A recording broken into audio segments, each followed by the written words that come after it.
Bonsoir à tous et bienvenue. Euh, Nous attendons encore 5 petites minutes avant de commencer notre de commencer cet épisode de Think Out of the Box. Nous attendons juste 5 minutes, le temps que les participants puissent entrer dans la réunion. Merci.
Alors, je crois que nous pouvons commencer. Bonsoir à tous ou bonjour pour ceux qui sont euh, pour ceux pour qui c'est encore la journée.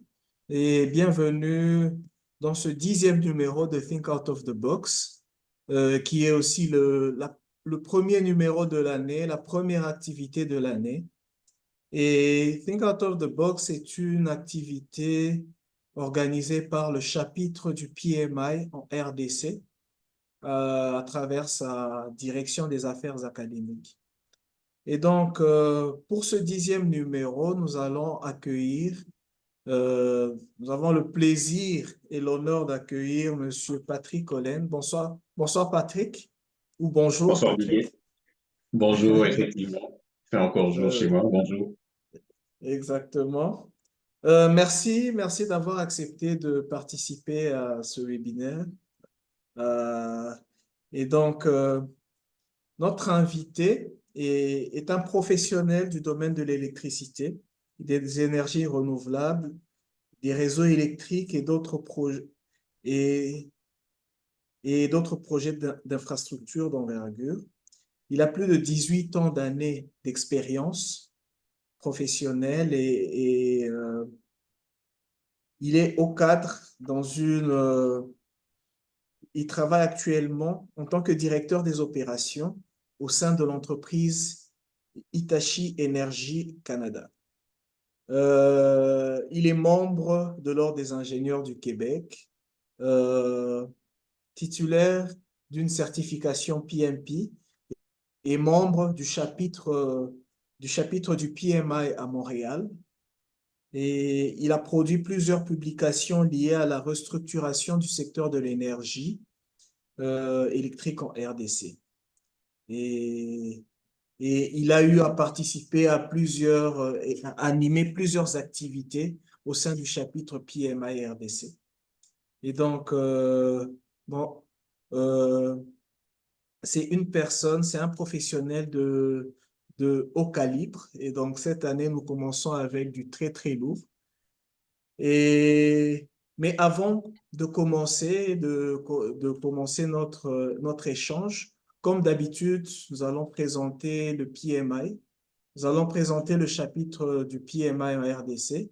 Et pour tous ceux qui ne connaissent pas, pour tous ceux qui se posent encore des questions et surtout pour tous ceux qui aimeraient adhérer. Et donc, rapidement, je vais partager mon écran et et vous présenter le chapitre.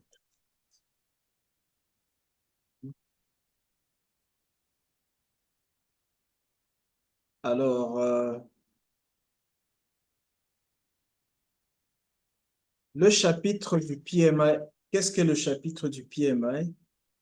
Donc, pour cette présentation, nous allons répondre principalement à 3 questions. Euh, la première question, c'est qu'est-ce qu'est le PMI? Qu'est-ce qu'est le chapitre du PMI? La deuxième question, c'est comment adhérer au chapitre? Comment être membre? Et ensuite, pourquoi devenir membre effectif? Pourquoi devenir volontaire? Alors, qu'est-ce qu'est le PMI? Le PMI, c'est le Project Management Institute. Euh, et c'est une organisation professionnelle dans le monde de la gestion de projet. C'est la plus grande organisation professionnelle dans le monde de la gestion de projet qui a été créée en 1969 aux États-Unis. Et donc, le PMI compte à ce jour, à travers le monde, un peu plus de 700 000 membres. Et qu'est-ce qu'a fait le PMI?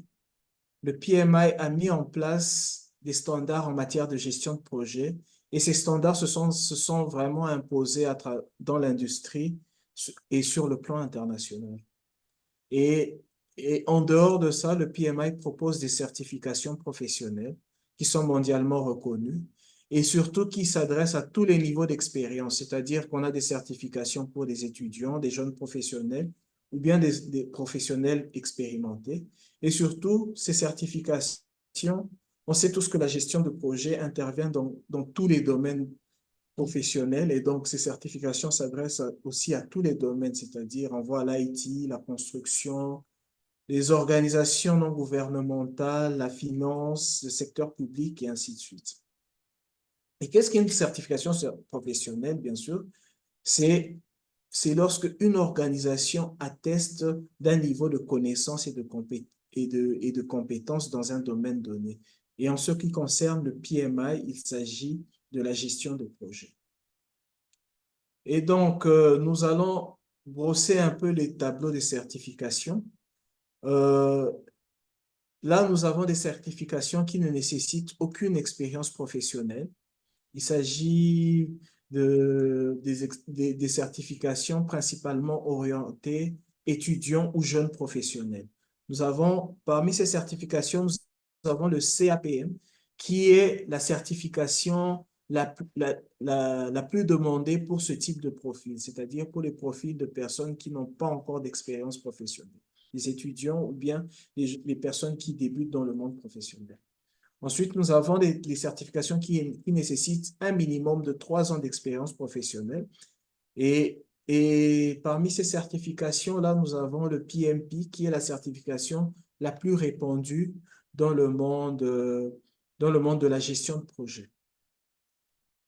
En dehors de ces deux types de certifications, nous avons des certifications qui nécessitent un minimum de 8 ans d'expérience professionnelle. Il s'agit vraiment des certifications pour les personnes, pour des personnes expérimentées et chevronnées dans la gestion de projet. Il s'agit de la gestion de programme et de la gestion de portefeuille. Ensuite, pour terminer, nous avons ce qu'on appelle des spécialisations, qui sont des certifications dans un certain domaine de la gestion de projet. Par exemple, nous avons des certifications dans le domaine de la gestion des risques, nous avons des certifications dans le domaine de la construction et ainsi de suite.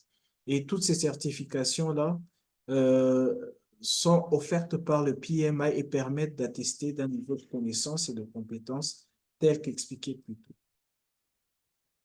Et enfin, le PMI, c'est quoi? C'est une grosse organisation qui est organisée en chapitres et répartie sur 8 régions. Nous avons, et, et il compte environ 303 chapitres effectifs et 4 chapitres potentiels qui sont répartis dans 222 pays. C'est-à-dire que à travers le monde, il est difficile d'aller dans, il est difficile de ne pas trouver de chapitre dans un pays. et il y a des pays qui ont plus d'un chapitre. Alors, qu'est-ce que le chapitre du PMI en RDC? Et donc, en RDC, nous avons depuis 2017 une représentation du PMI depuis juillet 2017. Et cette représentation du PMI regroupe en son sein des étudiants et des professionnels provenant de divers secteurs, construction, banque, secteur public et autres. Alors, comment adhérer? Comment est-ce qu'on peut faire partie de cette aventure? Eh bien, on peut choisir plusieurs types d'adhésion. Le premier type d'adhésion, c'est qu'on devient membre sympathisant. C'est-à-dire qu'un membre sympathisant, c'est une personne qui se limite à participer aux activités du chapitre sans engagement. C'est-à-dire qu'elle participe juste aux activités. Ensuite, on peut se décider de franchir un palier, c'est-à-dire qu'en plus de de participer aux activités, on peut se dire qu'on devienne membre effectif, on, c'est-à-dire on paye une adhésion au PMI et au chapitre. Comme toute association professionnelle, le PMI, pour être membre effectif, il faut payer une adhésion. Et donc, l'adhésion pour les étudiants, on estime que les étudiants n'ont pas suffisamment de moyens. Pour les étudiants, l'adhésion annuelle est de 17 $, à savoir 12 $ à payer pour l'adhésion au PMI et 5 $ pour l'adhésion au chapitre. Et pour les professionnels, on estime que les professionnels sont déjà dans la vie active et donc ont une plus grande ressource financière. L'adhésion est de 129 $, à savoir 99 $ pour l'adhésion au PMI, 20 $ pour l'adhésion au chapitre. Et si c'est votre première adhésion, il faut payer 10 $ de frais administratifs. Ça, c'est pour les membres effectifs. Et on verra plus loin quels sont les avantages à être membre effectif. Et enfin, on peut se dire qu'on peut aller plus loin, c'est-à-dire qu'on peut devenir volontaire au sein du chapitre. C'est-à-dire, on est disposé à donner de notre temps et de notre expertise pour organiser et faire la promotion des activités au sein du chapitre. Par exemple, cette activité est animée et organisée par des volontaires au sein du chapitre. Ensuite, la deuxième condition pour être membre, il faut s'engager à respecter le code de déontologie et de conduite professionnelle du PMI. Le PMI est une organisation qui repose sur des valeurs et ce code repose sur 4 valeurs fondamentales, à savoir la responsabilité, le respect, l'impartialité et l'honnêteté. Ce sont des valeurs autour desquelles le PMI a construit tous ses standards de gestion de projet. Et une fois qu'on s'engage à devenir membre, on doit respecter ces valeurs. Enfin, pourquoi devenir membre? Pourquoi devenir membre du PMI? Pourquoi devenir membre du chapitre? La première raison, c'est que on fait partie d'une communauté, tant au niveau mondial que local. C'est-à-dire qu'au niveau mondial, nous avons une communauté qui s'étend sur 222 pays, de 303 chapitres. Et au niveau local, nous avons aussi un réseau local qui est composé de environ 140 membres effectifs, plus de 300 membres sympathisants, une dizaine d'organisations partenaires et environ une quarantaine de volontaires qui donnent de leur temps pour organiser et faire la promotion de la gestion de projet. Donc, on va faire partie de ce grand réseau et de cette forte communauté. La deuxième raison pour devenir membre, c'est que une fois qu'on est membre effectif, on bénéficie des ressources du PMI. Parmi ces ressources, nous pouvons compter les ouvrages de référence. On a dit que le PMI a mis en place des standards de gestion de projet et donc, une fois qu'on est membre effectif, on a accès aux ouvrages de référence. On a accès à des abonnements, c'est-à-dire que notre adhésion nous donne accès à, à certaines revues telles que Forbes, telles que Entrepreneur, telles que Harvard Business Review. On a accès à des articles, on a accès à des formations et des webinaires, on a accès à des modèles de documents, c'est-à-dire que quand on sera emmené à gérer des projets, on n'aura pas à réinventer la roue. On pourra s'inspirer de tous les modèles de documents offerts par le PMI et qui sont adaptés aux standards internationaux. Et on a aussi accès à d'autres ressources telles que le PMI Peaks, le PMI Standard, le Kickoff et plein d'autres ressources. La troisième raison pour être membre effectif, c'est qu'on bénéficie des réductions sur les prix des certifications et sur les événements payants à travers le monde, aussi bien à travers le monde, aussi bien les événements organisés par le PMI que les événements organisés au sein du chapitre.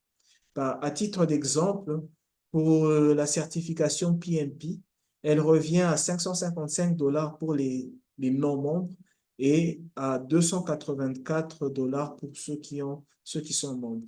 Et pour le CAPM, c'est 210 $ pour les non-membres et 158 $ pour les non-membres.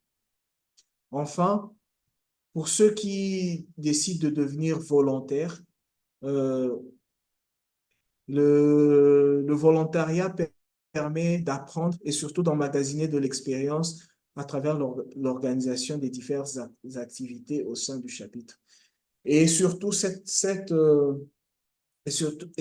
engagement peut être mis en valeur sur son curriculum vitae ou bien sur son profil LinkedIn. Et donc, euh, et donc, pour finir, nous allons parler de quelques statistiques. Alors, à travers le monde, euh, nous avons, euh, nous avons environ 700, comme je l'ai dit, un peu plus de 700 membres qui sont répartis dans 222 pays et 303 chapitres. Et en termes de certifiés, nous avons environ un peu plus de 1 400 000 PMP à travers le monde et 69, un peu plus de 69 000 CAPM à travers le monde. Mais et en ce qui concerne la RDC, le chapitre du PMI en RDC, eh ben, on compte que un peu moins d'une cinquantaine de personnes certifiées. Et donc, pour un pays d'environ 100 millions d'habitants, moins de 50 certifiés, c'est vraiment très peu. Et pour finir, pour tous ceux qui ont besoin de nous contacter, voici les contacts le site du PMI et les contacts du chapitre. Euh, Ces contacts seront partagés un peu plus tard à la fin de notre entretien.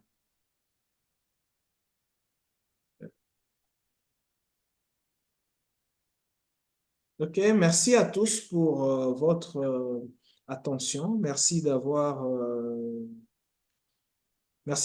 pu trouver du temps pour participer à cet épisode. Et je voudrais juste signaler, rappeler aux gens que pour ceux qui ont des questions, que ce soit des questions par rapport au PMI, par rapport au chapitre, par rapport au processus d'adhésion, ou bien pour ceux qui auront des questions pour notre invité, n'hésitez pas à utiliser le menu questions-réponses ou bien le chat pour poser vos questions. Et à la fin, vers la fin, nous allons dégager du temps pour répondre à toutes les questions. Et donc, Patrick, sans plus tarder, peux-tu brièvement te présenter et parler de ton parcours académique et scolaire, hein? Bien. Ben, merci beaucoup Didier pour cette invitation. Donc, je remercie tout le comité du PMI Chapter de Kinshasa de m'avoir fait cet honneur d'être panéliste aujourd'hui. Donc, mon nom est Patrick Olen. Donc, je suis d'origine congolaise. congolais et vivant et travaillant au Canada, à Montréal. J'ai fait mes études à Kinshasa, au sein de ce que nous appelons notre alma mater, Mhm. l'Institut du Moamba, le groupe scolaire du Moamba. Ok. C'est là-bas que j'ai fait mes études maternelles, primaires et secondaires.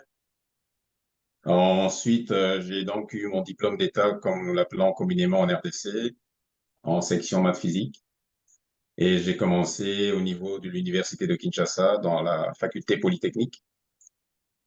Euh, Heureusement ou malheureusement, j'ai pas pu finir mon année en pré-polytechnique suite à l'octroi d'une bourse pour aller étudier à l'étranger, une bourse de mérite.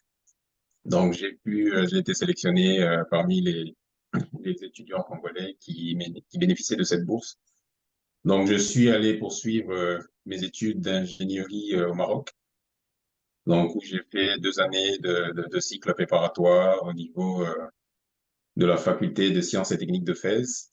Et ensuite, j'ai pu accéder au concours des grandes écoles marocaines, où j'ai pu décrocher un accès à l'une des meilleures grandes écoles, l'école Hassania des travaux publics. Donc, c'est au sein de cette école que j'ai pu achever mon cursus d'ingénieur en décrochant le diplôme d'ingénieur en électricité industrielle, comme on appelle plus fréquemment dans le domaine courant fort. Donc, en gros, c'est celui-là mon parcours académique. Ensuite, quelques temps après mon début de ma carrière professionnelle, que je développerai dans la deuxième phase, j'ai eu aussi à faire un MBA de l'École nationale des ponts et chaussées à Paris. Et par la suite, j'ai poursuivi encore mon cursus académique en m'inscrivant et en me faisant certifier au niveau de l'Ordre des ingénieurs du Québec, ici au Canada, et en faisant la certification PMP. Donc, en termes d'éducation et de qualification, donc c'est cela mon parcours académique. Ok, merci beaucoup. Et ton parcours professionnel? OK, pour mon parcours professionnel, donc ça fait 18 ans que je suis dans le monde professionnel, toujours dans le même secteur des énergies et de l'ingénierie électrique. J'ai commencé ma carrière au Maroc, donc à l'issue de ma diplomation à l'école Hassania des travaux publics. Nous avions eu à faire un stage de fin d'études au niveau de la grande compagnie minière marocaine qui est appelée Office chérifien des phosphates.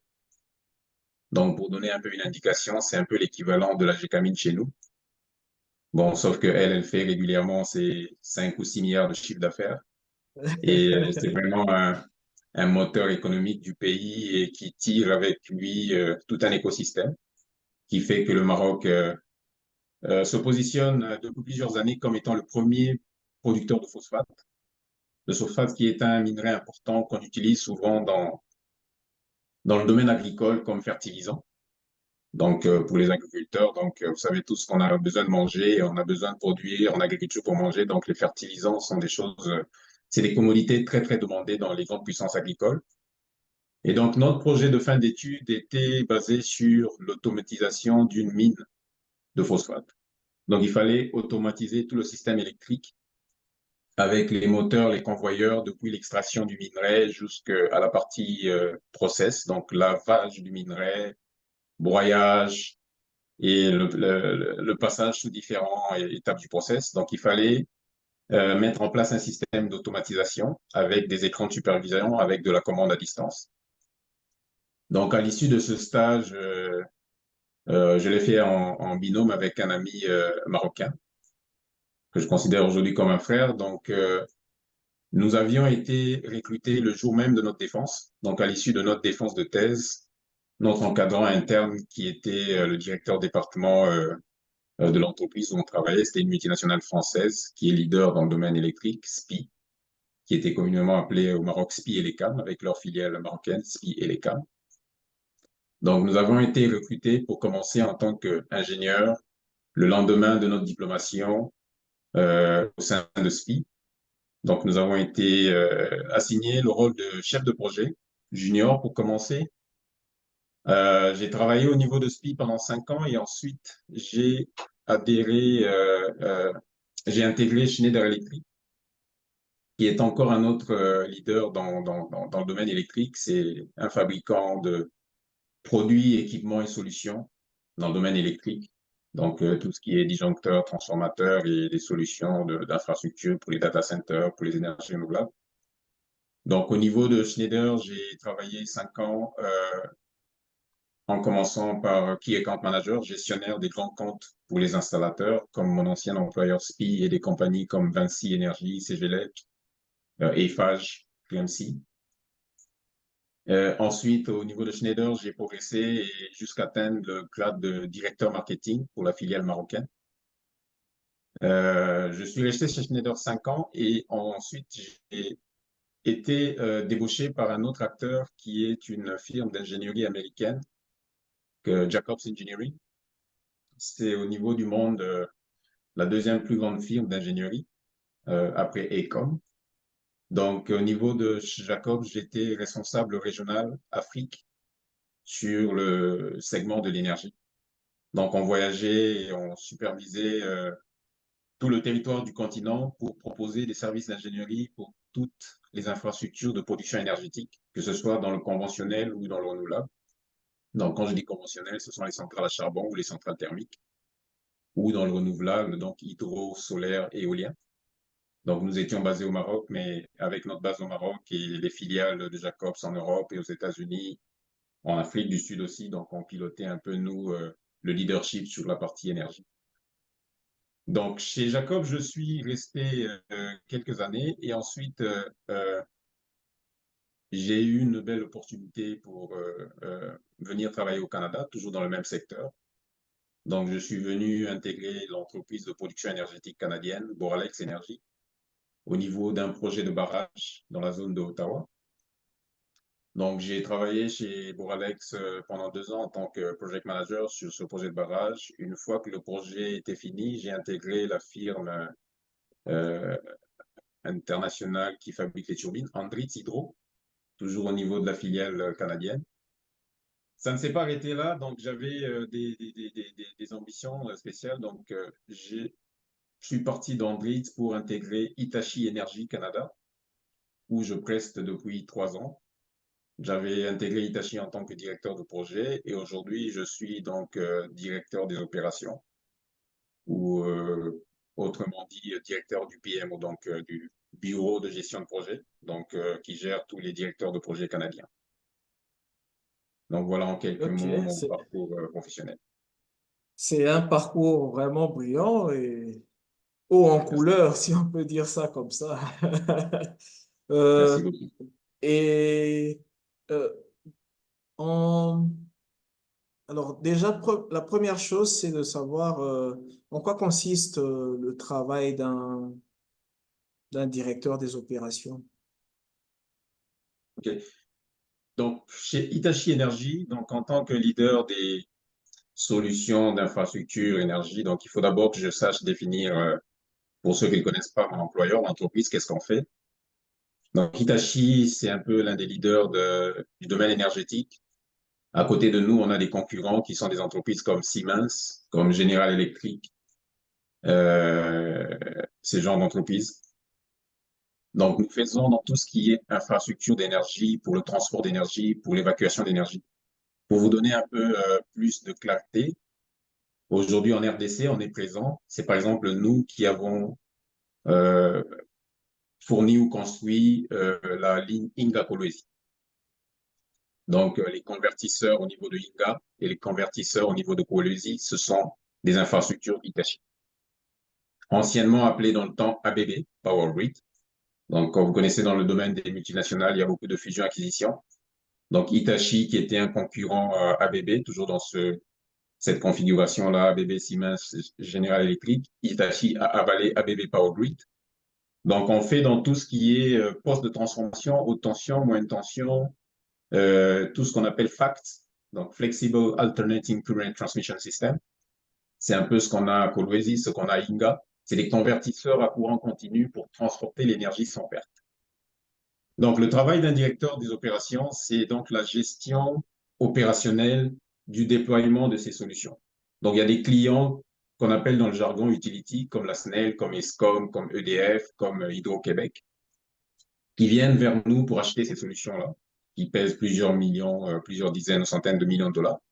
Donc, le directeur des opérations est censé déployer cette solution depuis la phase conception, ingénierie, fabrication du matériel, déploiement en chantier, construction, test, mise en service, et après aussi la maintenance. Comme là, on a gagné 10 ans ou 5 ans de maintenance avec la SNEL pour la ligne Ingwa. Donc, ce sont mes collègues de Hitachi Congo qui s'en occupent.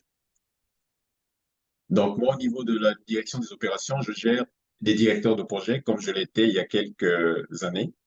Donc, il y a une série de directeurs de projet qui me reportent, qui, eux, sont chargés de conduire ces projets. Et donc, moi, je suis un peu le responsable du portfolio ou du portefeuille de clients pour supporter, manager et gérer cette équipe de directeurs de projet. Ok, ok, ça paraît très passionnant.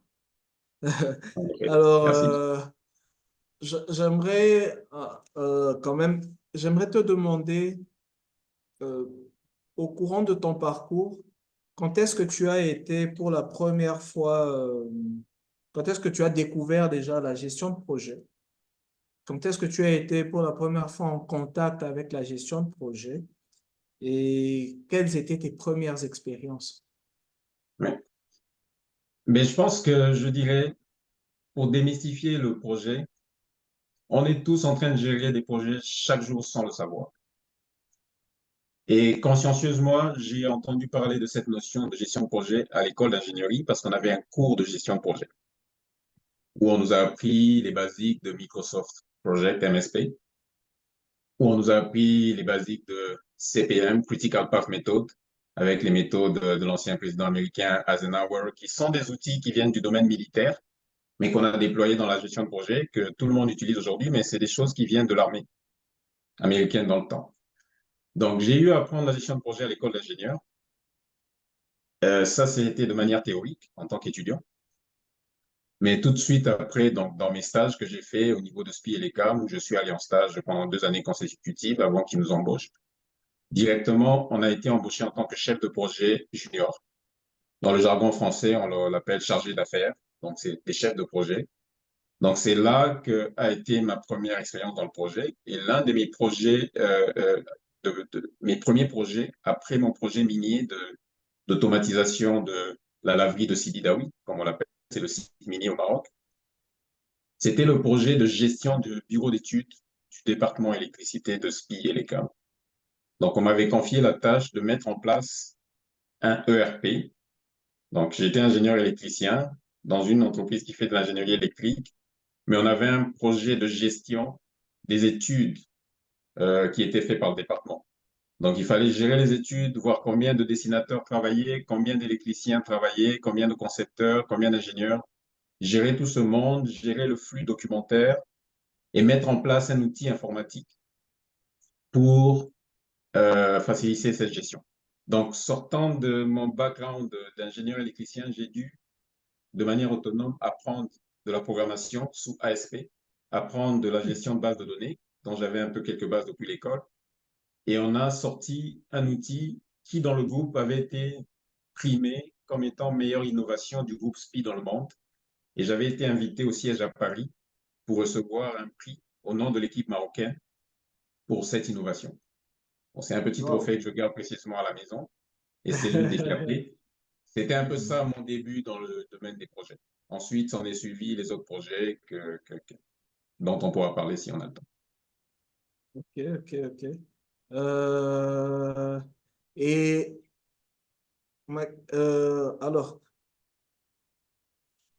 après ces premiers pas, j'imagine qu'après, tu as eu à, à approfondir un peu la matière. Mais on peut dire, durant ton parcours, quelles sont les principales leçons que tu as apprises dans le domaine de la gestion de projet? Dans le domaine de la gestion de projet, Mhm. avant que je ne sois certifié, moi j'ai appris une chose, c'est que le chef de projet, et surtout quand on fait des études d'ingénieur, on a la chance de tomber directement dans des positions de leadership de meneur d'hommes. Et il ne faut pas oublier que tout est question dans la vie d'homme, de l'humain. Nous sommes les acteurs de la société, nous sommes les acteurs au niveau de cette terre. Dieu nous a dotés de conscience, d'une âme et d'un jugement. Le chef de projet est d'abord un meneur d'hommes. Donc, il faut savoir utiliser de cette autorité à bon escient, de savoir gagner son équipe. Parce que moi, comme je vous le dis, je suis, comme vous le voyez, très blanc. Et j'étais nommé au Maroc comme étant chef de projet avec des équipes purement marocaines. Et il fallait que ces équipes me fassent confiance, reconnaissent mon autorité et que ça se passe très bien, ce qui est arrivé. Donc, il fallait que je gagne l'équipe, que je sois ce meneur d'hommes et que je sois la personne sur qui il s'appuie. Et donc, ma première leçon, c'était ça, building trust, donc construire la confiance et ne pas la trahir, parce que vous savez, la confiance, comme on dit, c'est quelque chose qui est difficile à bâtir, mais facile à détruire. Donc, vous allez faire des années pour construire une relation, mais il suffit d'un petit couac pour la couper et ça peut prendre beaucoup de temps pour qu'elle revienne et c'est pas sûr qu'elle revienne au même niveau. Donc, construire une équipe, être quelqu'un de trustable, comme on dit en chinois. Et surtout, autre chose que j'ai appris, c'était l'humilité. L'humilité en tant que personne, mais aussi l'humilité en tant qu'organisation. Donc, on est tous des êtres humains faits de chair et de sang. On a certes fait des études, même si vous avez des chefs de chantier qui ont des niveaux d'études moins que vous avez des ouvriers. Il faut accorder à chaque personne cette dignité humaine, leur parler respectueusement, poliment, mais aussi l'humilité en tant qu'organisation, parce que des fois, les organisations pouvaient penser que vous travaillez dans une multinationale, vous pouvez négliger la petite boîte du coin qui peut être votre sous-traitant et dont vous pouvez avoir besoin dans un moment clé. Donc, il ne faut pas, en tant que grosse structure, écraser les autres ou se mettre dans une position hautaine. Donc, ça, c'est les deux key takeaways que moi, j'ai appris en gestion de projet. Donc, c'est construire l'équipe, bâtir la confiance et garder la tête sur les épaules. OK. Et dans le même ordre d'idée, qu'est-ce que tu considères comme ta plus grande réussite? Et quelle est quelle est, on peut dire, ta plus grande leçon? Quelle est la plus grande leçon apprise? J'ai pas envie d'utiliser le mot échec. Je préfère parler de leçons apprises. Euh, Mais je dirais, dans mon parcours, il y en a quelques-uns. Ce que moi, je considère comme succès. Je commencerai par celui que j'ai déjà cité tantôt. C'était mon prix en début de carrière au niveau de SPI pour le concours d'innovation en France, pour l'ERP qu'on avait mis en place, qui s'appelait AGIP, euh, euh, euh, Entité de gestion intégrée de projet, de bureau d'études, AGIP BE. L'autre succès que je peux mentionner, c'est au niveau de l'entreprise Schneider Electric. Lorsque j'étais responsable de compte pour le compte de Vinci Énergie au Maroc, j'avais pu décrocher un gros contrat à l'époque, c'était 50 millions de dirhams marocains, qui est presque 5 millions d'euros dans le temps. C'était pour un gros parc éolien qui était construit au nord du Maroc. Donc Schneider Electric avait été adjugé sous mon leadership comme acteur pour proposer et fournir toute la solution pour le parc éolien d'Arfenir et deux autres parcs éoliens pour la compagnie Nareva au Maroc. Ça, c'était l'un de mes premiers succès dont je suis fier aujourd'hui. L'autre, c'était au niveau de la compagnie Jacobs Engineering. Lorsque j'étais Business Development Manager pour l'Afrique, l'ambition de Jacobs, qui était présent qu'au Maroc et en Afrique du Sud, c'était d'attaquer l'Afrique subsaharienne, comme on appelle un peu. Donc, ma mission était de prospecter et de trouver des marchés propices pour installer l'entreprise. Donc, j'ai pu faire ouvrir la première filiale en Afrique subsaharienne de Jacobs, qui était à Abidjan, en Côte d'Ivoire, qui continue aujourd'hui à exister, qui continue à croître. Et dans la même entreprise, dans ce nouveau segment de développement du marché énergétique en Afrique, j'avais pu aussi décrocher les premiers contrats. C'était le parc solaire Nour CSP1, qui est un gros parc solaire, peut-être vous avez entendu parler de ça au Maroc, C'est le parc d'énergie, production d'électricité par énergie solaire. Donc, Jacobs a pu avoir le premier contrat d'ingénierie sur ce projet grâce à moi, je peux le dire fièrement. Et puis, l'autre projet, c'était aussi notre premier marché énergétique au Maroc, qui était le parc éolien de Aftisat. Donc, ça, c'est des réalisations que je considère comme succès. Ben, il y en a d'autres, pour ne pas les citer tous, il y a plusieurs projets, mais pour ne Oui. mentionner que cela, ça serait les trois. Au niveau des échecs, au niveau des choses, comme on le dit, nul n'est parfait, des choses qui pourraient peut-être faire différemment. C'est, oui, on a perdu quelques affaires dans ces entreprises que j'ai fréquentées. Il y a des exemples qui me viennent chez Schneider. Dans cette optique de grosses multinationales de renom, des fois, on attaquait des marchés avec beaucoup d'orgueil. On se disait, voilà, les gens connaissent notre marque, nous sommes les meilleurs. Le client va fermer les yeux, il va nous choisir. Pendant qu'il y avait des structures nouvelles dans le marché qui, elles, faisaient plus d'efforts pour essayer de séduire le client. Vous savez, c'est toujours cette histoire de séduction. Vous croyez que le client est acquis, mais il y a quelqu'un d'autre à côté qui le travaille. Et donc, on a perdu des gros marchés comme ça, et c'était là où on a tiré cette leçon pour dire, oui, il faut pas sous-estimer la concurrence, d'où qu'elle vienne, et d'où cette leçon d'humilité, un peu, pour essayer de se dire d'humilité organisationnelle, comme je le présente, toujours se remettre en question, de se dire qu'on n'est pas les meilleurs, on n'est pas les plus forts, et de se lancer toujours dans ce qu'on appelle continuous improvement. Qu'est-ce qu'on a fait de bien, qu'est-ce qu'on peut améliorer, qu'est-ce qu'on peut faire de mieux. Ok. Voilà. Ok. Euh, alors, quand- comment est-ce que tu as découvert comment est-ce que tu as découvert le PMI? Je connaissais le PM depuis mes premières expériences. Comme je vous ai dit, j'ai 18 ans d'expérience dans le domaine, expérience professionnelle. Après 5 ans, dans les années 2009-2010, j'entendais déjà parler de collègues, de personnes dans notre domaine qui étaient certifiés PMP. Il y avait même des projets, comme quand on était à Schneider, de certification interne. Dans le temps, ça ne me parlait pas beaucoup et je procrastinais un peu, pour le dire, sur ma certification parce que, comme vous l'avez vu, j'ai eu la chance un peu de balayer plusieurs fonctions dans notre domaine d'énergie, la gestion de projet, la partie un peu marketing et commercial. Et lorsque je suis revenu en gestion de projet, surtout en arrivant au Canada, j'ai voulu me rafraîchir et me mettre à jour un peu sur la gestion de projet pure. Et c'est là où je me suis dit que la meilleure façon de me faire ce rappel, ce refreshment, c'était de réapprendre, between brackets, et d'aller se doter de ces outils au niveau du PMI. Donc, c'est là où j'ai intégré le chapitre de Montréal en 2018. Donc, j'ai dû faire des cours, les fameux 35 heures, 34 heures.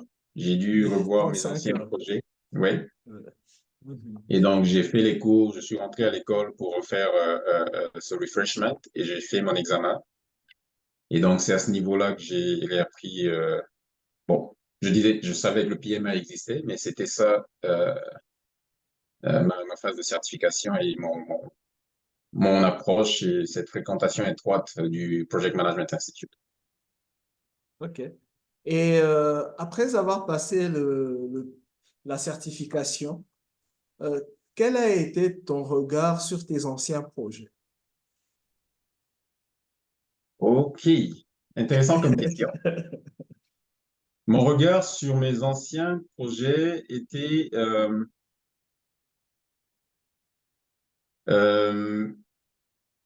on faisait des choses de manière intuitive, des fois avec des recettes maison, des entreprises dans lesquelles on travaillait. Et je me suis retrouvé en faisant le PMP pour dire, ah, effectivement, c'est une loi universelle de faire cette chose de cette manière-là.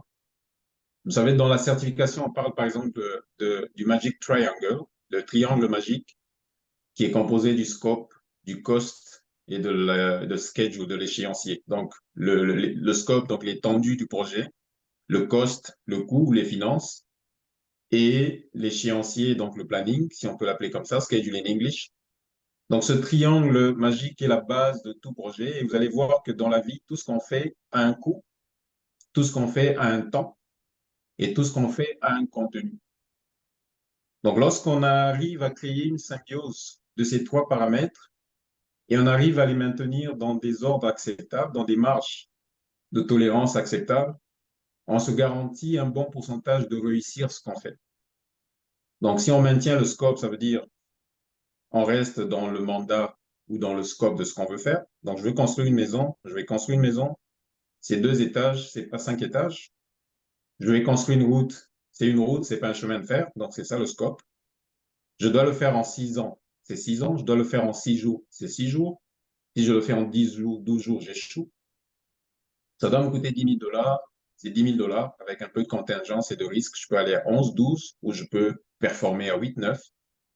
Donc, ces trois paramètres, c'est la base des projets. Donc, lorsque j'ai retrouvé ça dans ma certification, c'était comme un moment de Eureka. Ah, donc c'est universel, on le faisait bien. Et là, tu as encore plus de confiance de voir que le monde entier le fait comme ça. Quand je dis le monde entier, les project managers certifiés et les project managers excellents le font comme ça. Ça te donne une certaine assurance sur tes pratiques et ça t'encourage à les utiliser encore plus. Donc, c'était un peu ça le regard sur mes anciens projets parce que, bien sûr, ces entreprises aussi font de la recherche, hein. Donc, lorsqu'ils emploient des gens, ils vont quand même piger chez le PMI pour essayer de former leur cadre. Mais lorsque tu l'as fait en tant que personne, tu acquiers un certain affermissement et une assurance personnelle sur tes compétences reconnues internationalement avec cette certification. Parfait, parfait. Et étant membre du PMI, du chapitre du PMI de Montréal, je me rappelle que tu as eu aussi à avoir des interactions avec le chapitre du PMI en RDC. Alors, j'aimerais savoir un peu, quelle différence tu as pu déceler par rapport aux deux environnements? OK. Par rapport aux deux environnements, on doit l'avouer que le chapitre de Montréal est un très vieux chapitre. OK? Comparativement à la création du PMI en RDC, qui date de quelques années, le chapitre de Montréal est très, très, très mature. Donc, c'est un gros chapitre qui a même des sous-chapitres régionaux dans la grande région de Montréal, pour votre information. Et il est très, très actif. Donc, on retrouve des activités du chapitre en coordination avec l'Ordre des ingénieurs du Québec, en coordination avec les grandes entreprises, des mécénats, des sponsorings. Donc, ils sont très, très, très, très présents. Euh, j'ai eu à participer à quelques activités du PMI Montréal Chapter, surtout avant la COVID, parce qu'avec la COVID, le monde entier s'est un peu arrêté, surtout dans les rencontres et interactions humaines. Donc ça, on a arrêté un peu les rencontres et depuis là, on a eu du moins moi, j'ai eu du mal à redémarrer parce que c'est plus comme avant suite à la COVID, mais ça reprend. Le chapitre de Kinshasa, oui, je suis pas à Kinshasa, mais j'ai participé comme en février lorsqu'on avait fait notre rencontre à la Gombe au niveau du Gathering After Work. Où on a parlé de la libéralisation du secteur d'énergie.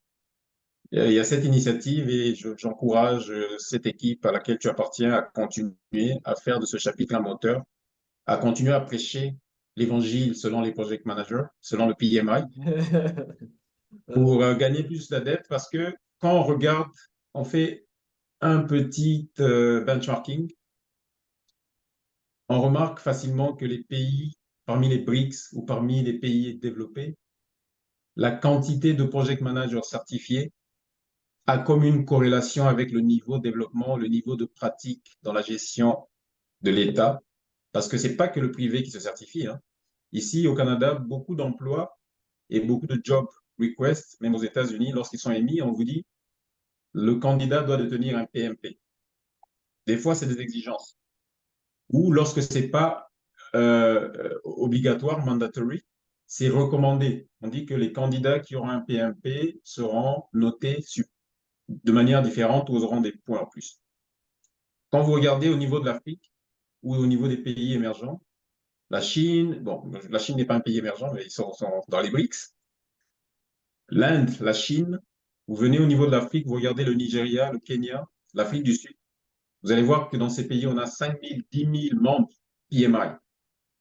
Chez nous, je ne sais pas, on a encore combien? 50, 100 On est à officiellement? 140, autour de 140 membres, 140, voilà. membres, mais certifiés de RDC, on est moins de 50. Voilà. Donc, au niveau, pour un pays de 100 millions d'habitants, on est plus gros que l'Afrique du Sud, on est plus gros que le Maroc, et ces pays comptent des milliers de personnes certifiées. Donc, c'est quand même quelque chose. Il n'y a pas un lien de cause à effet, mais il y a une petite corrélation parce que lorsqu'on forme les gens, les premiers certifiés en RDC l'étaient, je pense, grâce à la Banque mondiale. Lorsqu'ils ont financé des projets, ils ont exigé que, je pense, des gens du BCO ou du gouvernement apprennent un peu, des personnes, des organismes publics, aillent faire la formation en France ou au Kenya. Ça permet de formater et de mettre dans le moule des basiques de la gestion de projet. Donc, comme on a dit dans ces triangles-là, coût, délai, étendue du projet, avec tous les autres outils qu'on a, ça permet de formater et d'avoir au moins une assurance que tout le monde a les basiques de la gestion et tout le monde a un minimum de bagages pour mener à bien les projets. Comme j'avais dit tantôt, les projets, ça peut être aussi basique que se réveiller le matin, aussi basique que voyager, aussi basique que faire l'anniversaire de sa fille, ou très complexe comme construire un barrage de 40 000 mégawatts. Suivez mon regard. Vraiment. Voilà. Donc, Euh, ça peut aller jusque-là et on doit le reconnaître. Il y a certains pays, pour ne pas le citer, où on brille par le manque de completion, je dirais en anglais, le manque d'accomplissement ou de clôture des projets à temps. Simplement, on ne les finit pas. et- Ou lorsqu'on les finit, il y a l'un des paramètres du triangle qui est à côté de la plaque, soit le délai, soit le coût, soit l'étendue. Donc, on a demandé une maison et on finit par avoir un bungalow. Exactement, exactement. Et alors, la prochaine question, elle a deux volets. C'est par rapport à l'apport que le fait d'être membre d'un chapitre, qu'est-ce que ça a apporté à ta carrière? Et deuxièmement, le deuxième volet, c'est le fait d'avoir passé la certification PMP. Quel impact ça a eu sur ta carrière? OK, le fait d'être membre d'un chapitre, c'est du réseautage, un réseautage de qualité et un réseautage puissant. La preuve, c'est que je suis membre du chapitre au Kinshasa aussi, donc j'ai la chance d'être invité aujourd'hui pour essayer de parler, de discuter aujourd'hui avec les collègues. Le fait d'être membre du chapitre au Montréal, donc j'ai accès à tous les certifiés de la région de Montréal, du Québec. Donc lorsque les gens ont des choses à échanger, on peut, je suis informé dans les petits clubs, dans les petits réseaux qu'on a, dans les forums avec les réseaux sociaux. Lorsque je cherche des gens au niveau de mon équipe, je veux recruter un chef de projet. Facilement, j'ai accès aux autres directeurs PMO des autres entreprises concurrentes ou similaires. Donc, je sais facilement essayer de trouver les ressources. Et je peux poser aussi des problématiques. Les gens peuvent partager des outils. Et comme vous l'avez dit, c'est vraiment pas à négliger. Le PMI, au-delà des frais qu'on paye, il met à disposition des outils très puissants. On a donc des templates, des formulaires pour chaque sujet de gestion de projet de manière gratuite lorsqu'on est membre. Comment établir un scope, comment faire ceci. Il suffit d'entrer lorsqu'on est membre pour télécharger. Donc, c'est des choses qui viennent de partout, du Canada, qu'on peut télécharger en RDC. Donc, on est membre d'une communauté très puissante. Donc, ça me donne accès au réseau de professionnels dans le domaine au Canada, parce que une fois que vous êtes dans un chapitre, vous êtes connecté à tous les chapitres du monde entier. Et le fait d'être membre du chapitre en RDC, donc j'ai la chance de connaître M. Didier, qui est déjà quelque chose de non négligeable. OK. Et l'impact de la certification? L'impact de la certification, comme je vous ai dit, ça donnait une assurance parce que je l'ai fait lorsque j'arrivais au Canada en tant que chef de projet pour le projet de barrage hydroélectrique pour mon employeur ancien Boralex. C'était dans la région d'Ottawa. J'ai été embauché en tant que chef de projet sans avoir le PMP. C'était pas exigé, mais à cause de mon background et de mes expériences passées en gestion de projet. Là, je me suis mis moi-même dans l'optique de raffermir, de me rafraîchir mes connaissances et d'asseoir encore cette légitimité en me dotant d'un PMP.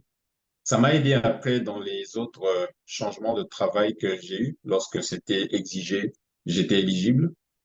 Et d'un point de vue marché, ça peut vous aider à aller chercher, d'un point de vue emploi, des revenus plus élevés à cause de cette certification. Beaucoup d'employeurs, beaucoup de chasseurs de tête dans des marchés très actifs qu'en Amérique du Nord valorisent cet aspect-là. Ça, c'est d'un côté purement pécunier, mais moi, ça m'a donné cette assurance, ça m'a donné ces outils, ça m'a aidé à restructurer ma gestion de projet, ça m'a aidé à confirmer les best practices, celles que je connaissais et d'autres que je connaissais pas. On ne connaît pas tout dans la vie, on apprend toujours. Donc, le PMP m'a aidé à avoir ces outils-là. Euh, Parce que quand vous êtes dans une entreprise, des fois, c'est pas tous les outils de gestion de projet qui sont déployés. Vous pouvez emmener ce plus-là et ça peut être bien perçu comme quelqu'un qui innove, qui emmène de la valeur parce que vous avez une formation, une certification, un institut qui vous donne des outils mis en commun de plusieurs pratiques, de plusieurs professionnels du domaine dans le monde. Donc, ça, c'est ce que ça m'a apporté. Donc, aujourd'hui, fièrement, j'utilise toujours mes outils de PMP. Et là, vous allez reconnaître mon PM Book n'est pas loin, PMBOK. il est toujours à côté. Ça, c'est le PM Book 6. Le 6, ouais. Mais je pense qu'on est maintenant au 8 ou au 9. Donc, les outils sont On est au toujours là. Il y a 7. des pages 7. Ouais, Exact. ouais. Donc, les outils sont toujours là. Il y a des pages pliées. Lorsqu'il y a un petit trou de mémoire, je rentre pour voir comment on gère cet aspect. Et c'est vraiment un truc au quotidien. C'est une petite bible du project manager. Ok. Parfait. Alors, euh, alors, en te présentant, j'ai dit que tu avais produit plusieurs publications pour la restructuration du secteur énergétique électrique en RDC. Déjà, est-ce que tu peux nous en parler un peu plus? OK. Euh, Lorsque j'ai commencé ma carrière en tant qu'ingénieur en électricité, chef de projet chez SPI, cadre responsable de compte chez Schneider, directeur marketing, j'ai voulu améliorer ou parfaire ma formation en allant chercher des outils de gestion. Parce que comme je vous ai dit, quand vous êtes ingénieur, chef de projet, des fois, plus vous avez des formations, vous avez de la chance de tomber sur des postes de gestionnaire ou de manager, donc de meneur d'hommes. OK? À l'école d'ingénieur, on nous apprend beaucoup tout ce qui est technique. Donc, j'ai appris d'électricité très poussée et j'ai été mis dans ce milieu de gestion de projet. On avait aussi des outils de gestion dans notre école d'ingénieur. L'éducation dans le monde entier, et dans les pays comme le Maroc, ça se met à jour. On a des partenariats avec l'école française.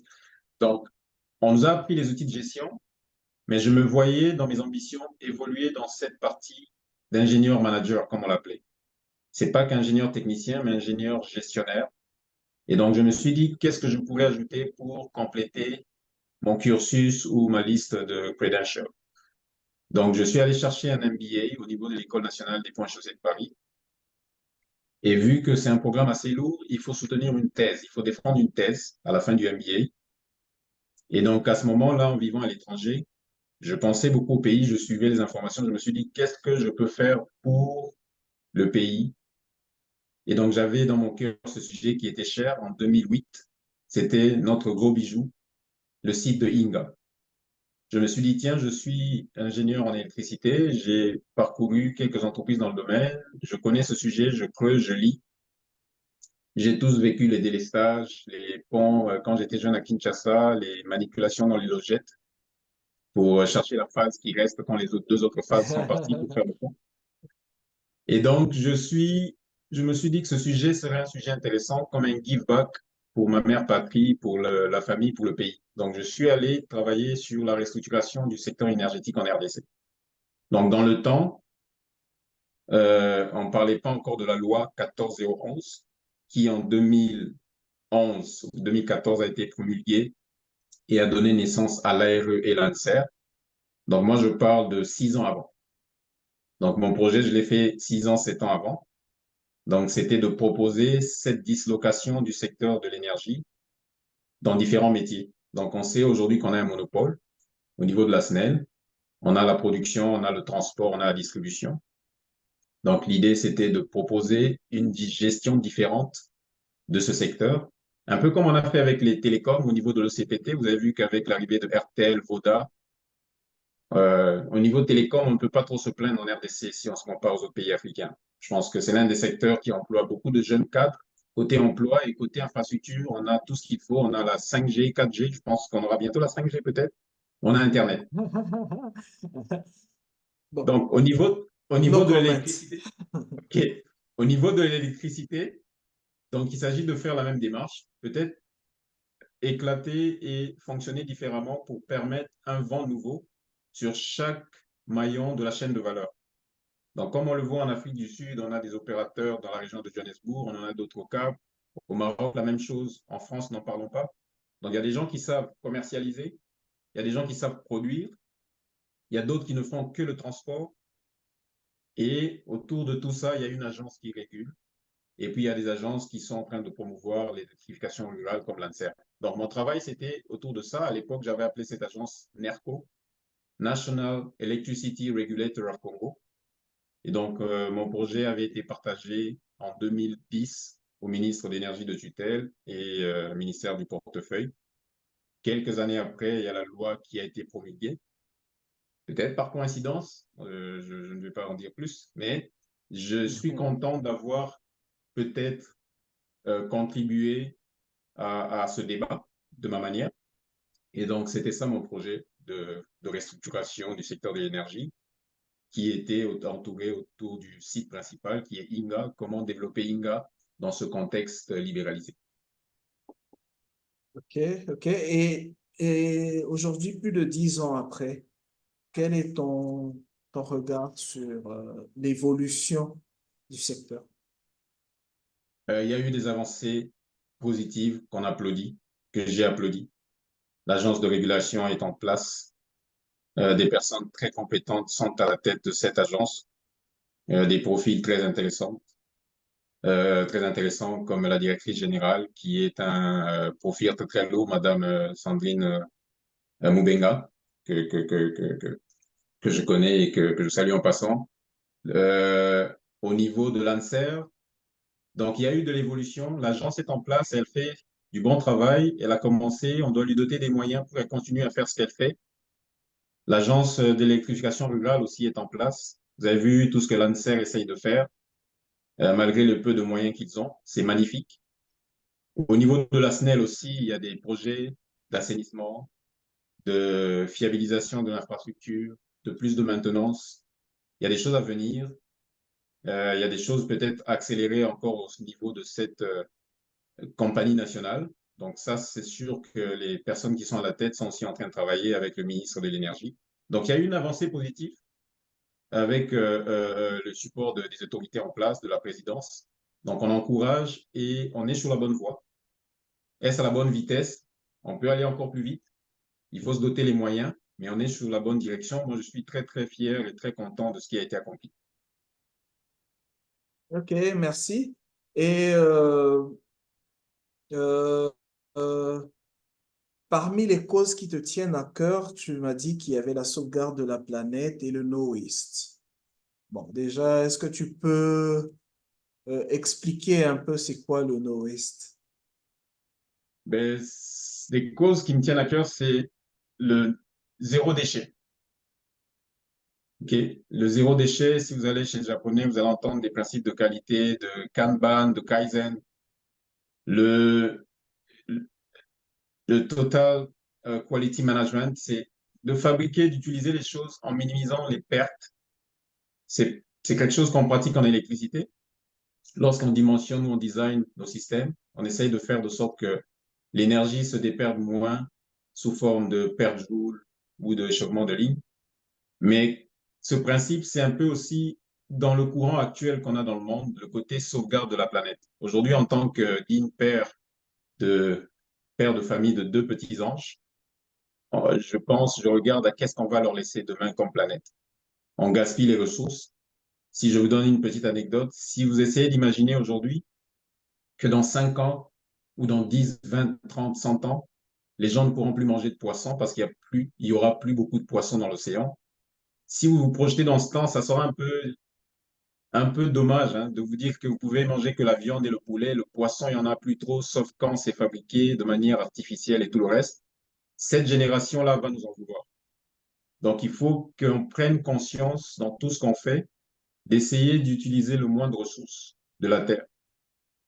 C'est pas seulement en jetant les plastiques à recycler dans leur bac, mais le no waste va très très loin. C'est dans l'utilisation de ce qu'on mange tous les jours, de l'eau qu'on gaspille, qui, même quand elle est gaspillée en RDC, a un impact au Sahara, a un impact au Canada avec des tempêtes de neige.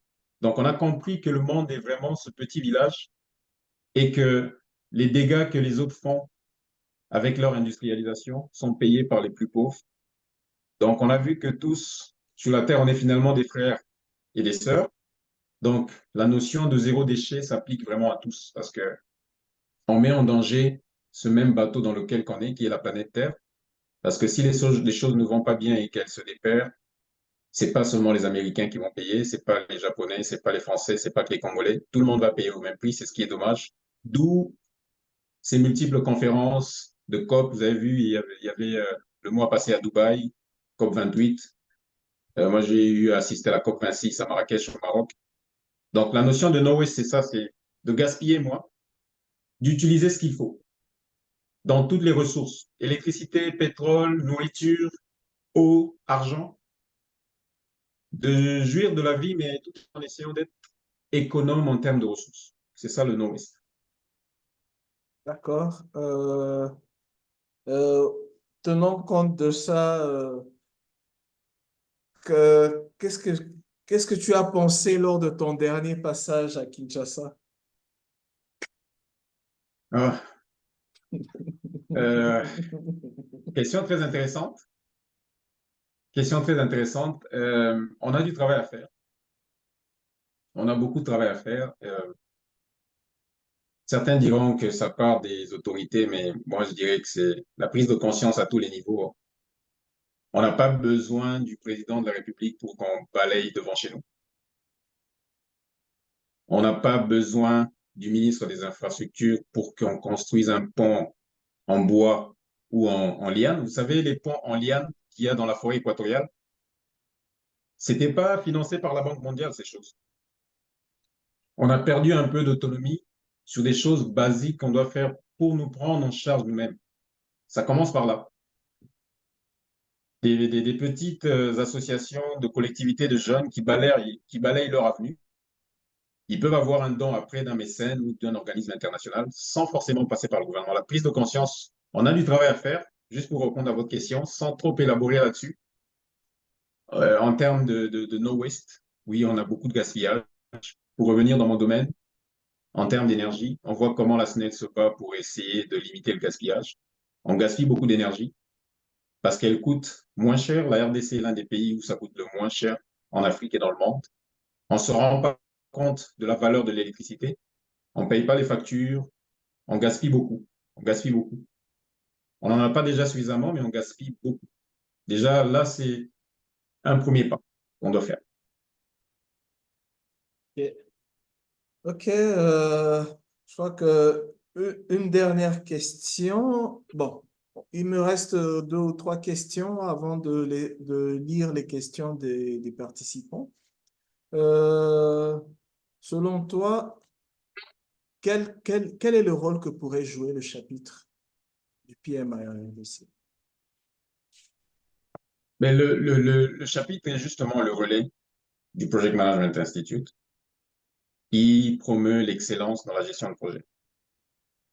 Donc, si on part du postulat que le projet, c'est le fait d'envisager de faire quelque chose et de planifier de le faire, donc il faudra des moyens, des ressources, du temps, de l'énergie et une définition de ce qu'on doit faire.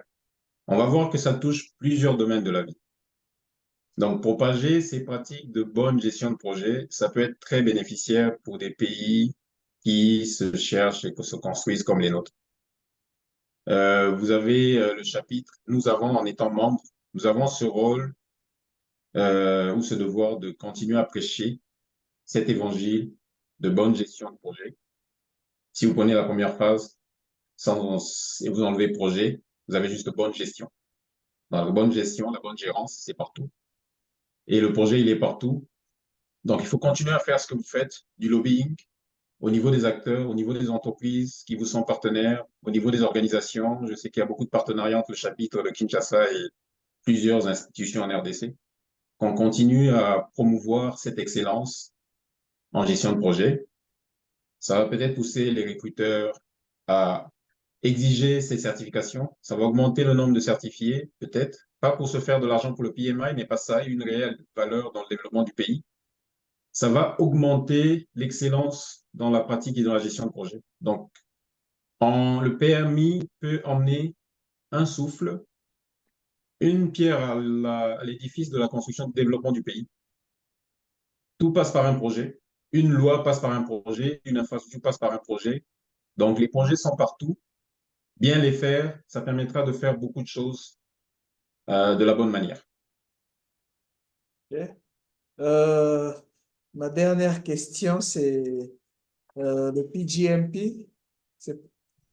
C'est envisagé, c'est la prochaine étape ou pas du tout? Portfolio ou programme? Programme, Euh, right? euh, ouais, Programme Management Certificate. C'est quelque ouais. chose que je n'ai pas encore regardé, un peu à cause de mes occupations et responsabilités professionnelles et familiales. Mais c'est quelque chose que j'ai quand même dans un coin de ma tête. Mais pour l'instant, je n'y pense pas, mais c'est intéressant. Ok. D'accord, merci Patrick. Alors, on va lire quelques questions de nos participants. Euh, alors,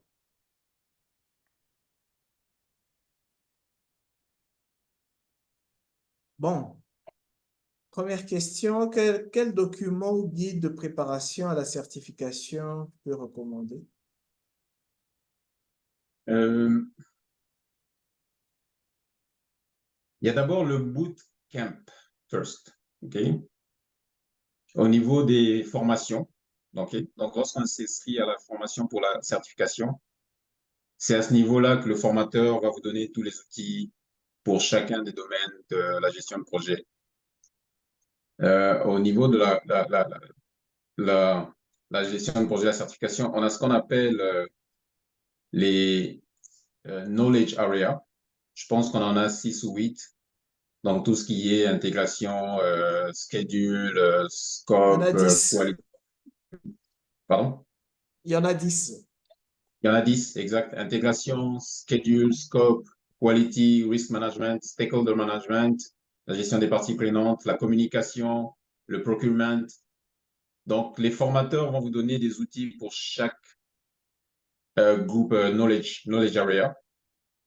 Et le document de base recommandé, c'est le PMBOK, le document de référence que le PMI pousse de l'avant. Autour de ça, il y a des gens qui ont développé des petits guides. Je ne les connais pas tous, mais moi, j'avais utilisé le PMBOK. Aujourd'hui, au niveau d'Internet, il y a pas mal de ressources partagées aussi. On ne doit pas se le cacher. C'est un secret de polichinelle. Donc, celui qui tape sur Google, il pourra avoir des choses. Mais ce que le PMI recommande et qu'on pousse de l'avant, c'est la formation, les 34 heures, c'est ça, Didi? Et 35 heures. En 5 heures.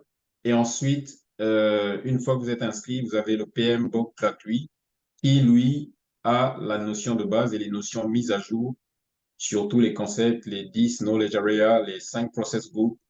Donc, initiation, planification, exécution, contrôle et fermeture de projet.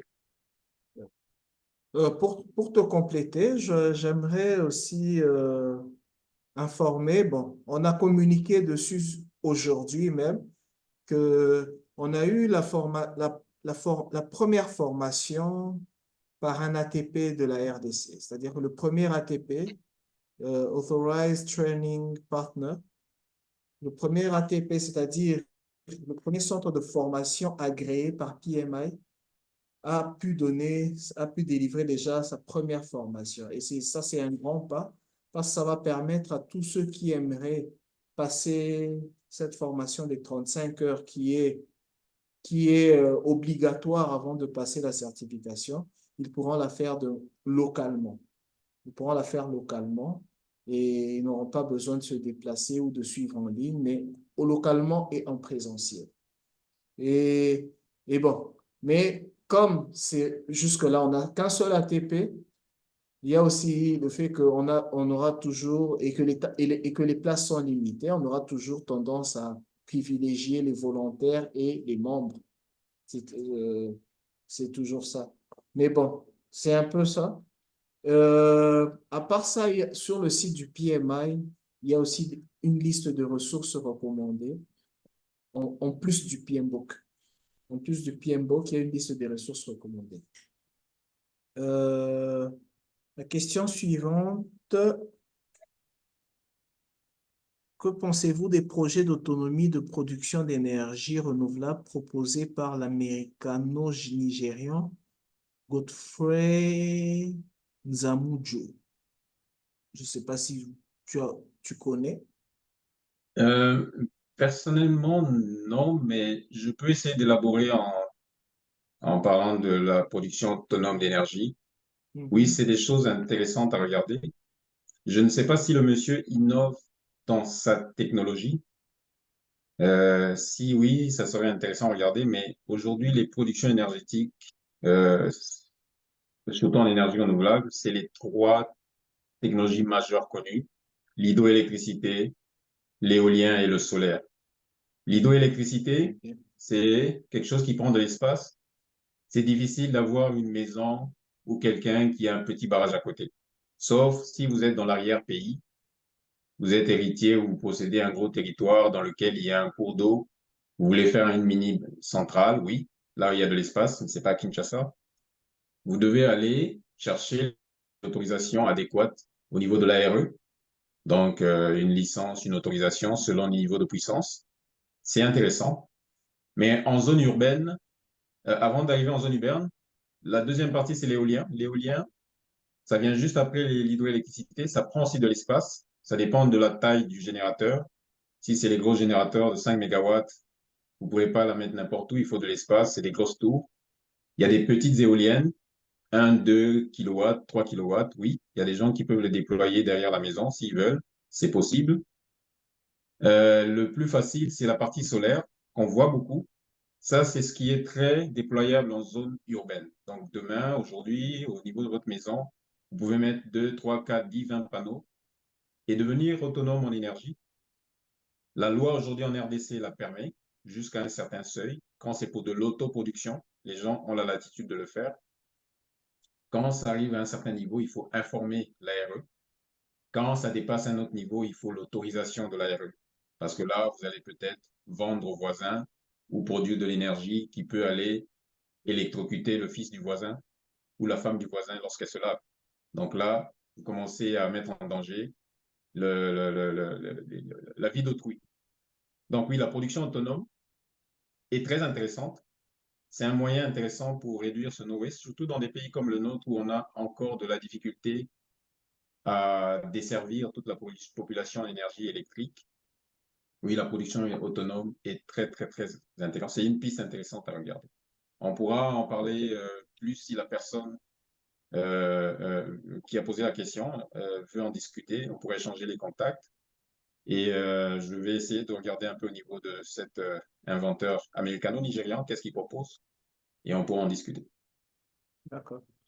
Euh, Autre question, aurais-tu déjà travaillé sur l'énergie géothermique? Et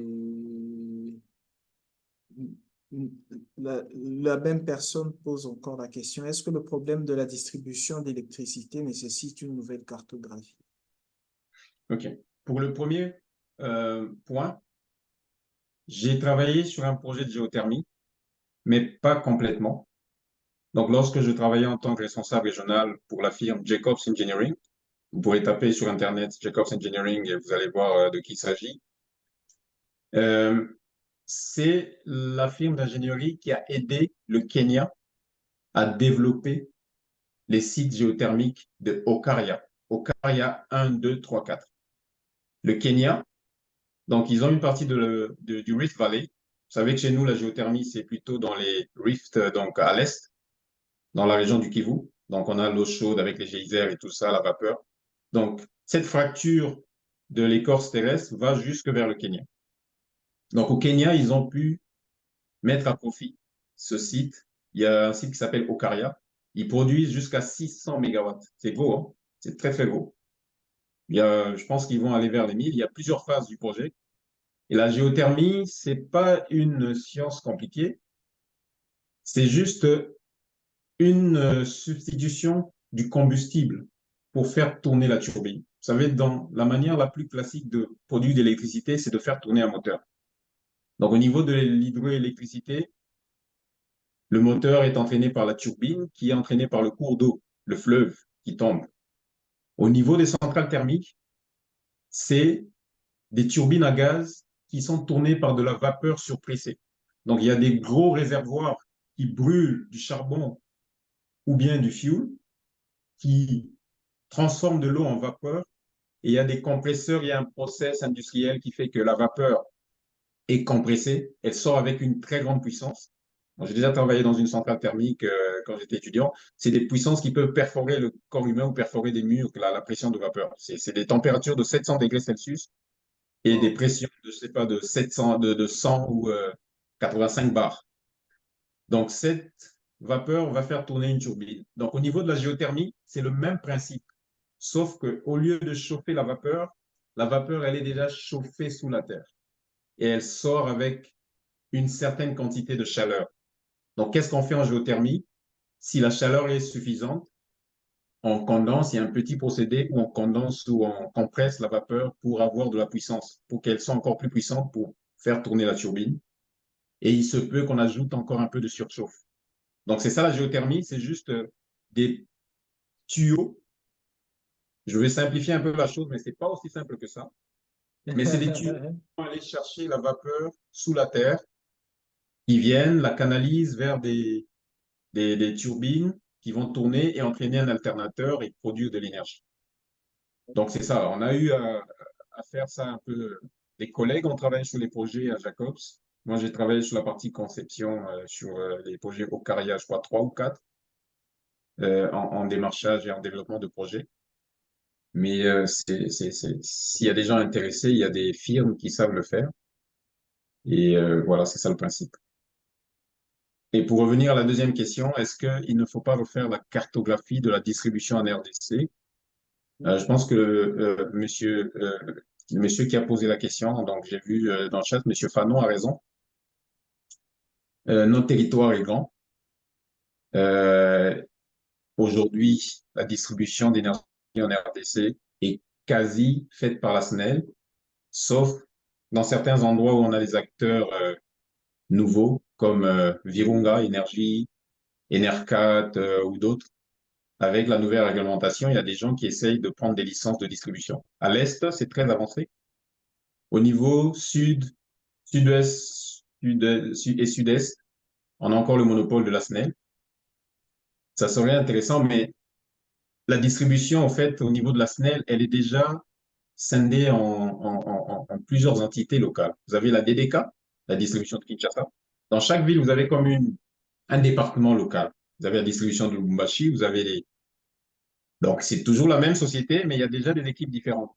Donc, je ne sais pas, refaire la cartographie de la distribution, oui, ça peut aider, mais le démantèlement de cette distribution dans toute la chaîne, donc transport, distribution, production, ça serait peut-être la chose à regarder.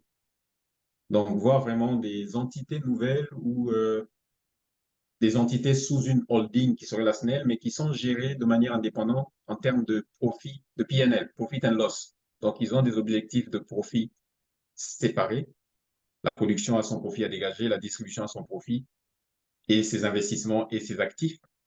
C'est peut-être ce démantèlement-là qu'il faut faire avec des financiers. Il y a tout un schéma à faire. Ça, c'est l'objet de notre présentation qu'on avait faite en février à Kinshasa. C'est un sujet qu'on pourra peut-être élaborer dans d'autres occasions. OK. Merci. Une autre question, à votre avis, qu'est-ce qui fait défaut en termes de gestion des projets euh, dans le projet INGA? Interesting. Ouf. Euh, Gestion de projet, c'est un projet complexe, Inga, c'est un projet étatique. C'est pas un projet simple. Il faut trouver la bonne formule dans ce projet. Si vous regardez juste, vous lisez dans les articles, l'histoire de ce projet depuis qu'on en parle, hein, je pense qu'on était tous gamins quand le projet Inga 1-2 ont vu le jour. On a tous grandi, on continue à grandir avec ce rêve de le voir un jour. Et Dieu aidant, je pense qu'on le verra, peut-être bientôt, une première phase. Inga, c'est d'abord la structuration de projet.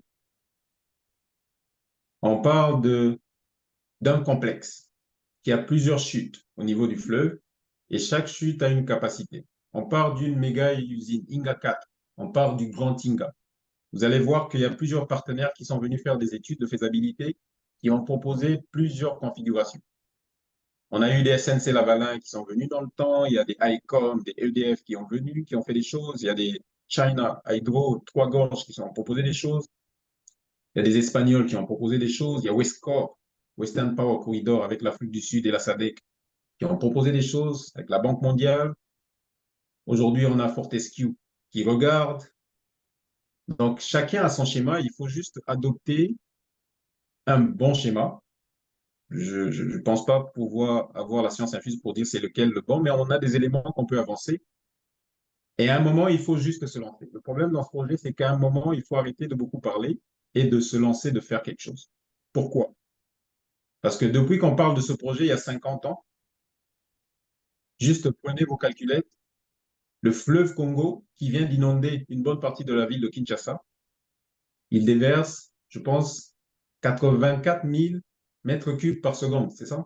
Ou 84 millions, je pense, mètres cubes par Euh, seconde. ok. 84 000 mètres cubes par seconde. Et donc, vous multipliez ça par 40-50 ans. Et puis, vous appliquez des facteurs qu'on a en électricité, des facteurs de charge, la puissance installée d'une usine. Vous allez voir que si on avait construit une première centrale il y a 20 ans, la RDC aurait déjà empoché quelques dizaines de milliards de dollars avec cette première centrale. Même si elle était mal faite, ces quelques dizaines de milliards de dollars auraient permis qu'on ajuste le tir dans la prochaine centrale. Donc là, il y a la notion de perte d'opportunité. Le fleuve, on le voit passer, il casse les maisons, il inonde des quartiers, au lieu d'aller produire des dizaines de milliards de dollars. Donc à un moment dans le projet, il faut euh, juste se lancer, faire une première phase. Aucun projet n'est parfait aussi, il faut le savoir. À un moment, il faut faire quelque chose, surtout dans les projets qui ont plusieurs externalités comme ça. On ne va pas se focaliser sur le coût, on ne va pas se focaliser sur l'échéancier ou la formule technique, mais c'est un projet tellement complexe qu'on voit le tissu industriel que ça va créer, les emplois que ça va créer, le revenu que ça va créer. Donc, si on avait ne serait-ce que Inga 4 à 4000 mégawatts, si on l'avait en 2020, donc ça aurait fait 24 ans que la RDC serait en train de produire 4000 mégawatts de plus d'énergie. Donc, le projet n'est pas encore arrivé dans une phase d'exécution. On a fait des études de faisabilité. Toutes les variantes se valent parce qu'il y a il y a des points positifs et points négatifs dans chacune des formules qu'on a proposées. Avec Westcor, avec EDF, avec SNC, avec les Chinois, avec les Espagnols, avec Fortescue. Donc, il n'y en aura pas une seule qui sera parfaite. Mais il faut juste prendre les inconvénients, les risques, mettre des plans de mitigation, augmenter les chances de tirer les profits dans les avantages et faire quelque chose. C'est comme ça que moi je réfléchis. D'accord. Merci.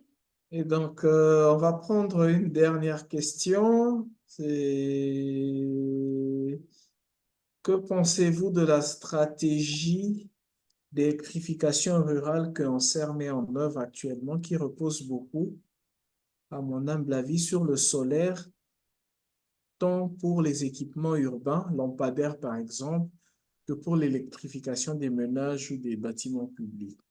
Pensez-vous que cette solution peut être réellement durable avec nos réalités, absence prévisible de ressources pour l'entretien et la maintenance des équipements? Euh, je pense que l'ANSER, dans sa vocation, n'a pas que le solaire. Je pense qu'ils sont aussi dans des projets de petites centrales hydro. J'en ai vu quelques-unes. Comme on a dit tantôt, le solaire est le plus facile à déployer Mhm. parce que en énergie, il faut toujours penser, la chaîne de valeur de l'électricité a toujours trois composants: produire et transporter, produire, transporter et consommer. Donc c'est ça que vous retrouvez dans la SNEL comme étant les trois branches: production, transport, distribution. L'énergie électrique, il faut la produire, il faut la transporter et pour qu'elle atteigne son consommateur. Vous allez voir dans le monde qu'il y a des projets qui sont conçus, mais la ligne de transport n'est pas prévue. Je pense qu'il y a un projet en RDC qui a tardé jusqu'à ce qu'on a construit. Récemment, le président a inauguré le poste d'évacuation, je pense, à Kinsuka ou quelque part par là, pour l'énergie qui vient de Zongo. Zongo qui avait été fini 2 ou 3 ans après, mais la ligne n'était pas prête. Donc, dans le projet d'énergie, il faut voir toute la chaîne. Je produis l'électricité, mais si je ne l'évacue pas, je brûle les machines. Si je n'évacue pas cette énergie que l'alternateur produit, je vais brûler l'alternateur. Si je bloque l'alternateur, il va rouiller et je vais perdre en coût de maintenance. Donc, c'est important, l'énergie, de bien planifier. Lorsque je finis ma centrale, ma ligne doit être prête pour que je ne bloque pas la rivière pour rien et que mes turbines, mes conduites forcées commencent à rouiller, que mon canal d'emmener commence à s'enliser avec du sable. Donc, il faut vraiment une bonne synchronisation de la ligne. Donc, le solaire est l'unité, le type d'énergie qui est facilement déployable au niveau des ménages. Donc, dès que c'est au niveau de votre toiture à la maison, on n'a pas besoin de grosses lignes de transport pour que votre ampoule s'allume. Donc, c'est ça qui fait que l'ANSER va peut-être sur cette voie parce que c'est très déployable en milieu rural. Mais ils sont aussi en train de développer et de regarder toutes les autres technologies. L'hydroélectricité, parce que ça vient avec une certaine taille critique, l'hydroélectricité, il faut une rivière, il faut un barrage. Donc, ça va concerner plus d'un ménage. Donc là, ça devient un peu plus complexe à déployer que 10 kilowatts de solaire sur une toiture de maison.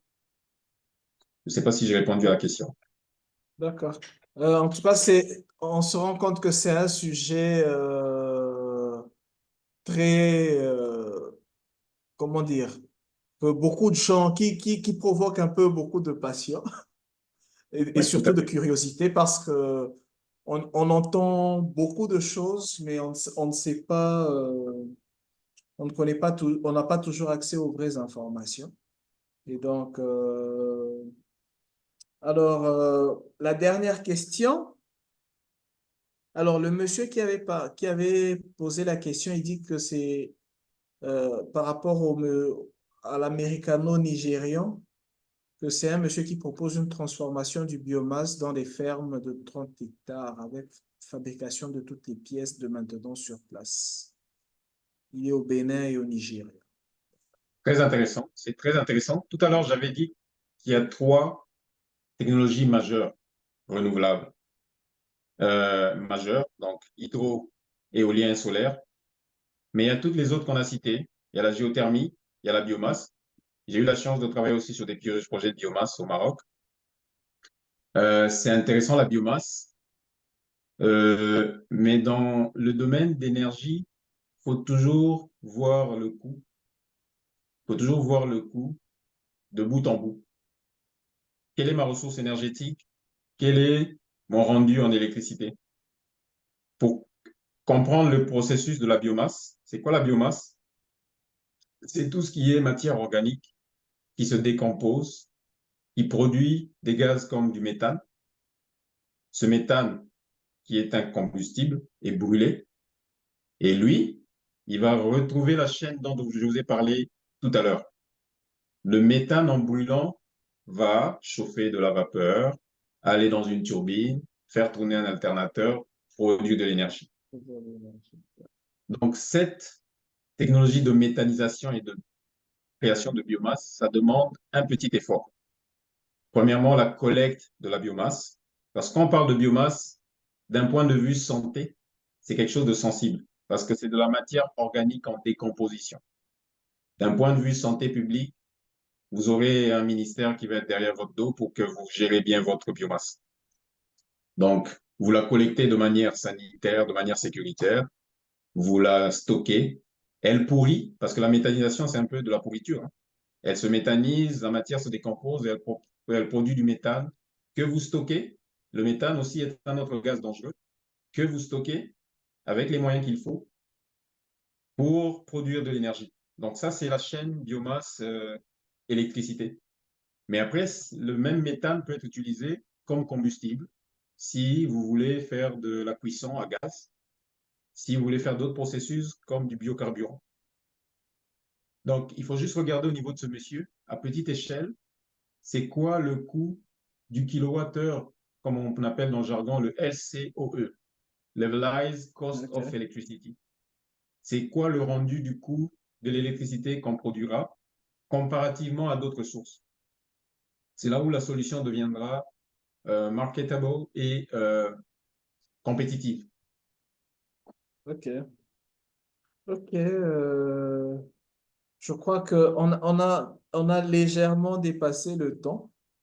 Euh, alors, je crois que pour le reste des questions, j'ai partagé le lien LinkedIn de notre invité. Et donc, pour ceux qui aimeraient approfondir, je crois ils pourront te joindre et continuer la discussion, ou bien dans les groupes du chapitre, pour ceux qui y sont. Avec Et plaisir. donc, alors, je voudrais déjà remercier à tous. Merci à tous d'avoir participé à ce 10e numéro de Think Out of the Box. Et euh, je vous donne rendez-vous le 25 janvier. Le 25 janvier, nous aurons le 10e numéro de Focus sur la gestion de projet, qui est un webinaire au cours duquel on approfondit certaines notions relatives à la gestion de projet. Et donc, merci à tous les participants, merci à tous d'avoir suivi cet épisode. Nous espérons que vous allez continuer à suivre, vous allez continuer à être présents. Euh, J'aimerais aussi remercier tous les volontaires du chapitre qui ont permis à ce que nous puissions organiser et que cet épisode se passe sans problème. Et bien sûr, merci à notre invité. Merci Patrick. Merci à Merci tous et d'avoir bonne et heureuse année à tout le monde. Merci beaucoup. Merci d'avoir pu euh, dégager du temps pour nous. Et donc, un dernier mot. Mais le dernier mot pour conclure, c'est ça, c'est il faut qu'on continue à promouvoir la culture du savoir. Aujourd'hui, avec Internet, pour ceux qui sont en RDC, parce que je sais que c'est le département académique de PMI Kinshasa qui le fait, ça s'adresse à beaucoup de personnes qui sont peut-être plus jeunes que moi, que nous ici. Il faut pas hésiter à apprendre. Vous pouvez accéder depuis la RDC à des ressources de Massachusetts, de Harvard, de l'École nationale des ponts et chaussées de Paris. Cherchez, vous aurez toujours une longueur d'avance par rapport à vos autres amis à l'école. Vous allez apprendre des choses qui viennent d'être inventées à Singapour, mais tout en restant à Lemba, Massina, Gombe, ma campagne, à Kinshasa. Internet nous donne cette opportunité. C'est ce que les autres pays comme l'Inde et les autres utilisent. Vous avez accès à toutes ces ressources. Cherchez, lisez, plus que ce que vous apprenez à l'école. Continuons à promouvoir cette excellence avec le PMI, la gestion de projet. Comme on l'a dit, c'est pas un hasard de voir que en Afrique, certains pays qui sont plus organisés ou qui aboutissent un peu plus dans leurs projets, que j'ai nommés au départ, ont un nombre plus grand de personnes certifiées PMP, PMI. C'est qu'il y a peut-être, aujourd'hui, le plus grand pays, c'est la Chine. Et vous voyez où ils sont les Chinois. Ils sont devant, en termes de développement, vous savez ce que la Chine représente. Donc, c'est tout ce que je dirais. Donc, continuons à apprendre, continuons à nous entraider, à cultiver cette notion de l'effort, du savoir, de la recherche, à chacun à son niveau. OK, merci beaucoup. Et bonne journée, bonne soirée à tous. Et encore une fois, bonne année 2024. Merci Euh, Didier, merci à tout le monde, merci à vous, au comité PMI Kinshasa. OK, merci. Merci.